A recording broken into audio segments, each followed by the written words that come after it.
This video is all about the word dig in Afrikaans. Dig as a verb means to write poetry. To write poetry is om te dig. Gedig. Gedig.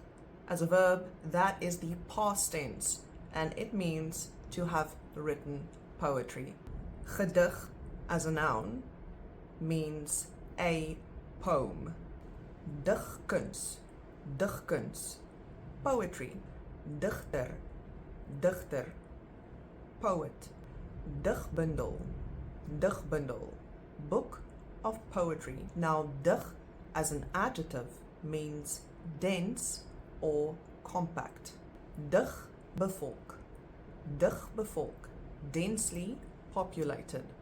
Digtheid, digtheid, denseness. Die mis is dig. Die mis is dig. The fog is thick.